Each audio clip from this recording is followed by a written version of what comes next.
இன்னைக்கு ஒரு டிஃப்ரெண்டான ரெசிபி தான் பார்க்க போறோம். இது வந்து சட்னி ஆர் துவையல் எப்படி வேணாலும் நம்ம சொல்லலாம். இதை எப்படி பண்ணலாங்கிறத நம்ம பார்க்கலாம். இப்போ ஒரு எண்ணெய் சட்டியில கொஞ்சமா எண்ணெய் ஊற்றிருக்கேன். இது நல்லா காயட்டும். இப்போ எண்ணெய் நல்லா சூடாயிடுச்சு. இதுல வந்து ஒரு 4 பல் பூண்டு அதை இப்போ சேர்த்துக்கலாம். சின்ன வெங்காயம் ஒரு 5 அதையும் இது கூட சேர்த்துக்கலாம். 2 காஞ்ச மிளகாய் காரத்துக்கு ஏற்ற மாதிரி நீங்க சேர்த்துக்கோங்க. கொஞ்சமா கருவேப்பிலை. இது எல்லாத்தையும் நல்லா வதக்கி விட்டுறலாம்.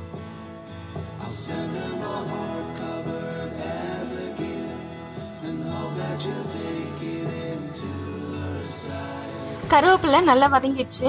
இப்போ கருவேப்பிலை எந்த அளவுக்கு எடுத்துருக்கேனோ அதே அளவுக்கு கொத்தமல்லி தழை எடுத்துக்கலாம். ஒரு தக்காளி கட் பண்ணி வச்சிருக்கேன், அதையும் இது கூட சேர்த்துக்கோங்க. இதையும் நல்லா வதக்கி விட்டுறலாம். இந்த சட்னி பாத்தீங்கன்னா இட்லி, தோசை, சாதத்து கூட ரொம்பவே நல்லா இருக்கும். டிஃப்ரெண்டாவும் இருக்கும் டேஸ்ட். நம்ம நார்மலா அரைச்சு நம்ம இட்லி தோசைக்கு சாப்பிட்ற சட்னியை விட இந்த சட்னி ரொம்பவே நல்லா இருக்கும்.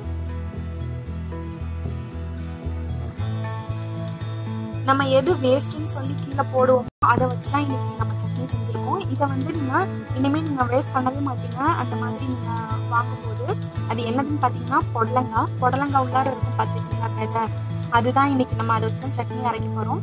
இது வந்து 2 புடலங்காயில இருக்கிற விதையை எடுத்துருக்கிறேன்.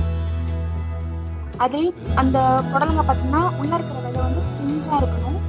மொத்தலா இருந்துச்சுனாலும் ஒன்றும் பிரச்சனை இல்லை, பட் பிஞ்சா இருந்ததுன்னா கொஞ்சம் நல்லா இருக்கும்.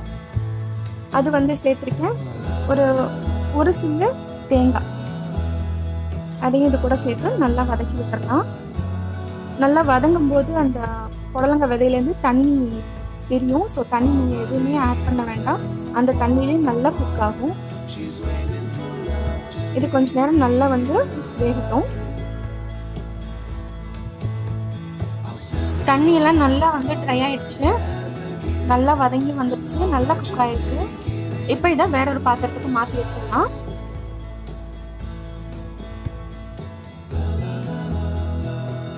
இப்போ அதே சட்டியில இன்னும் கொஞ்சம் எண்ணெய் ஊற்றிருக்கேன். இதுல 1.5 டீஸ்பூன் மல்லி,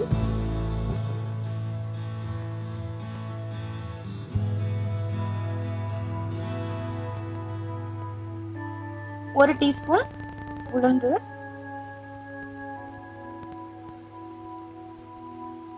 1 டீஸ்பூன் கடலைப்பருப்பு,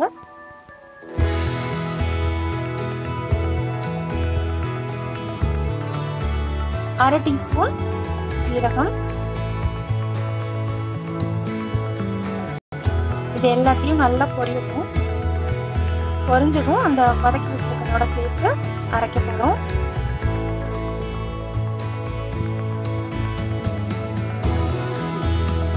எல்லாமே நல்லா வறுபட்டுருச்சு. இப்போ இது மிக்ஸி ஜாருக்கு மாத்திக்கலாம்.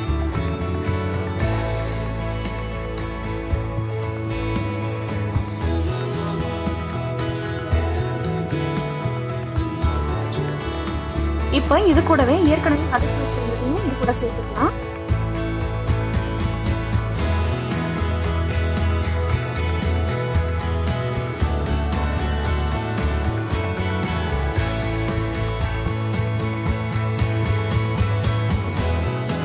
இது கூடவே கொஞ்சமா உப்பு சேர்த்துக்கோங்க.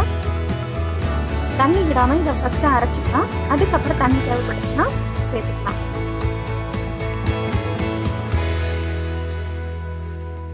இதை இப்போ அரைச்சிடலாம். சட்னி நல்லா அரைச்சாச்சு. எப்படி இருக்குன்னு பாருங்க. புடலங்காய் விதையில செஞ்ச மாதிரியே இல்லை. வீட்டுல யாருக்குமே தெரியாது புடலங்காய் விதையில தான் இப்படி செஞ்சிருக்கோம்னு. ரொம்பவே டிஃப்ரெண்டான டேஸ்டியான புடலங்காய் விதை சட்னி. இந்த ரெசிபி உங்களுக்கு பிடிக்கும்னு நம்புறேன். கண்டிப்பா ட்ரை பண்ணி பார்த்துட்டு எப்படி இருந்ததுன்னு உங்களோட கமெண்ட்ஸை ஷேர் பண்ணிக்கோங்க. இந்த ரெசிபி உங்களுக்கு பிடிச்சிருந்தா லைக் பண்ணுங்க, ஷேர் பண்ணுங்க. மறக்காம நெல்மணி கிச்சனை சப்ஸ்கிரைப் பண்ணிக்கோங்க. பக்கத்துல இருக்கிற பெல் பட்டனை கிளிக் பண்ணிக்கோங்க. நான் போடுற வீடியோஸ் உங்களுக்கு நோட்டிஃபிகேஷனா வரும். இதே மாதிரி டிஃப்ரெண்ட் டிஃப்ரெண்ட்டான ரெசிபிஸோட நெக்ஸ்ட் வீடியோவில் பார்க்கலாம். பாய்.